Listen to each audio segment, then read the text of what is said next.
Halo, jadi kali ini kita akan bahas soal postes PPA Umum modul 1 bagian yang ketiga. Dan ini sama dengan bagian pertama yang kedua, yaitu tiap pilihan gandanya itu ada skornya tiap option. Jadi bukan benar atau salah ya Bapak Ibu. Oke, jadi langsung kita coba pengerjakan untuk bagian yang ketiga modul 1. Oke, nomor 1. Berdasarkan hasil asesmen, Anda mengetahui bahwa sebagian peserta didik di kelas Anda memiliki gaya belajar visual. Sementara sebagian yang lain lebih suka belajar secara auditory. Anda merasa perbedaan gaya belajar ini menjadi sebuah tantangan karena Anda terbiasa mengelola kelas yang lebih homogen.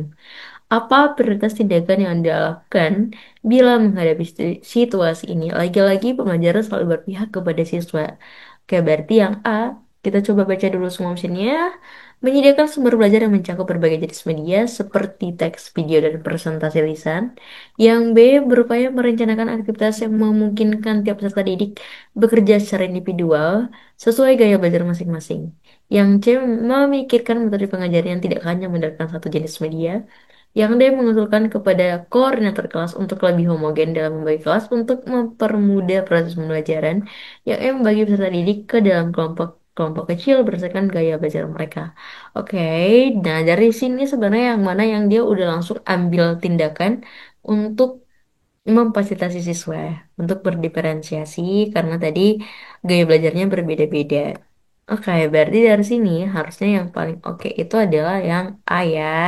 Menyediakan sumber belajar yang mencakup berbagai jenis media, teks, video, dan juga presentasi lisan. Jadi yang visual, yang auditory juga terpenuhi. Lanjut, yang nomor 2.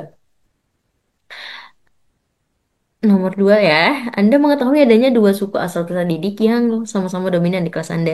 Kedua kelompok ini sering terlibat konflik, baik secara sengaja maupun tidak, sehingga kerap berdampak terhadap proses pembelajaran di kelas.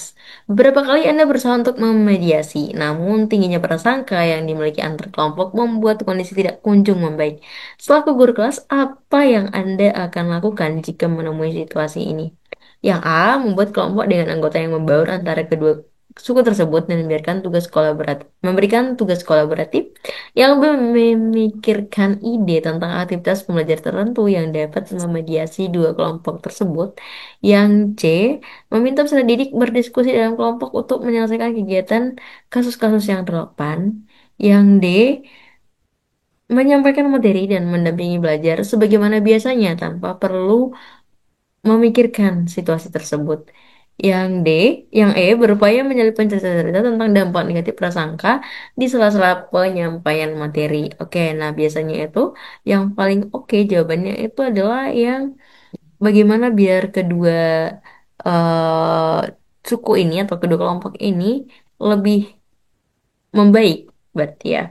Ya, berarti dari sini harusnya adalah memberikan tugas yang kolaboratif. Jadi mereka akan lebih bekerja sama dan mungkin akan lebih friendly lah ya satu sama lain karena tugas bersama dan semoga meminimalisir si konflik-konfliknya tersebut. Oke, harusnya membuat kelompok dan anggota yang membaur ya. Berarti yang A, karena kita nggak bisa membeda-bedakan untuk yang ini. Lanjut, yang nomor 3. Anda adalah guru bahasa Inggris kelas 12 ketika mengamati tugas makalah yang dikumpulkan peserta didik di semester lalu.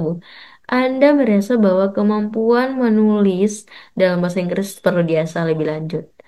Terlebih, kemampuan ini akan dibutuhkan pada jenjang berikutnya. Di sisi lain, Anda belum memiliki asesmen apapun terkait dengan kemampuan menulis dalam bahasa Inggris. Apa tindakan yang akan Anda lakukan bila menghadapi situasi ini? A. Menugaskan esai panjang saat sumatif akhir semester. Yang B. Mencoba membuat ujian tulis dengan pertanyaan singkat. Yang C. Memikirkan stes- strategi asesmen yang paling relevan. Yang D. Memberikan tugas menulis jurnal mingguan agar progres kemampuan juga terlihat. Yang E, menggunakan asesmen yang selama ini digunakan. Oke, nah ini kita harus mengikuti eh, siswa nih. Berarti yang mana yang kira-kira akan berpihak kepada siswa? Harusnya adalah memberikan tugas menulis jurnal mingguan agar progres kemampuannya juga lebih terlihat ya. Jadi nggak cuman langsung di akhir aja gitu. Oke, kita pilih yang D, lanjut nomor berikutnya. Anda ditunjuk untuk melatih ekstrakurikuler menari di sekolah. Saat ini, Anda sedang mempersiapkan peserta didik untuk tampil di Festival Budaya Kabupaten. Meskipun demikian, Anda menyadari bahwa peserta didik memiliki latar belakang kemampuan tari yang berbeda-beda, sehingga Anda bingung dalam menentukan aktivitas yang paling sesuai saat latihan. Apa yang Anda lakukan jika berada pada situasi tersebut? Oke, yang A, mengatur urutan dalam melatih gerakan, mulai dari yang rata-rata, paling sulit dilakukan, sampai paling mudah. Yang B, memikirkan variasi aktivitas yang dapat melatih berbagai tingkat kemampuan menari pada peserta didik. Yang C, mengelompokkan peserta didik berdasarkan tingkat kemampuannya dan memberikan latihan khusus untuk tiap kelompok. Yang D, tetap menggunakan rutinitas latihan yang biasa dilakukan dan mengharapkan semua peserta didik dapat mengikutinya tanpa kesulitan.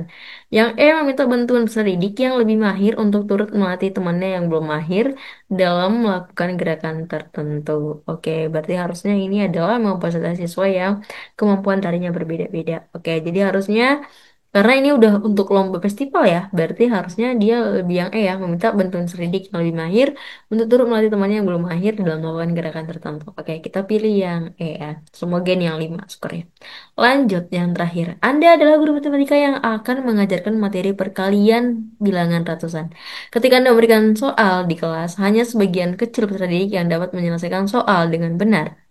Setelah dilakukan asesmen lebih lanjut, ternyata ada beberapa peserta didik yang baru dapat melakukan perkalian bilangan puluhan. Bahkan ada pula peserta didik yang belum memiliki hafalan perkalian bilangan satuan. Apa tindakan yang Anda prioritaskan untuk lakukan ketika menemui situasi tersebut? Oke, berarti kita harus memfasilitasi semua siswa tergolong atau nggak peduli dia kemampuan yang mana gitu. Berarti yang A, hanya memberikan soal latihan bilangan ratusan kepada peserta didik yang mampu. Yang B, memaklumi bila soal latihan yang diberikan memang hanya dapat diselesaikan oleh peserta didik yang mampu. Yang C, tetap mengajar perkalian bilangan ratusan namun secara perlahan agar semua peserta didik paham. Yang D, memastikan kemampuan perkalian peserta didik sebelum memberikan soal-soal. Yang E, memberikan soal-soal latihan sesuai dengan kemampuan matematika setiap peserta didik. Nah, harusnya karena kan di kelas itu harusnya udah perkalian 100 ya. Oke, berarti harusnya kita lah memberikan soal soal itu berdasarkan kemampuannya. Tapi bertahap kan harus sama nih kemampuannya nih. Berarti harusnya kita tuh harus tahu dulu nih si anak yang mana yang kemampuannya itu yang tadi berkalinya itu masih di satuan kurang atau di puluhan masih kurang gitu. Berarti coba kita pilih antara D sama E ini ya. Oke, saya pilih yang D dulu karena harus memastikan kemampuan perkalian peserta didik dulu sebelum memberikan soal-soal baru yang ya kalau udah tahu uh, kemampuan siswanya. Oke, kita cek ulang lalu kita langsung kumpulkan aja. Kalau Bapak Ibu nanti mau memastikan lagi jawabannya itu boleh diubah, masih bisa diubah ya Bapak Ibu nih. Tapi kalau udah nggak bisa diubah, kalau udah tidak mengubah langsung ke selanjutnya. Nah, cek ulang lagi nih kumpulkan. Oke, dapat 25/25 berarti udah yang paling tinggi ya. Oke, Bapak Ibu, terima kasih untuk waktunya. Semoga beruntung di PPG-nya. Semangat, Bapak Ibu. Saya tutup. Assalamualaikum.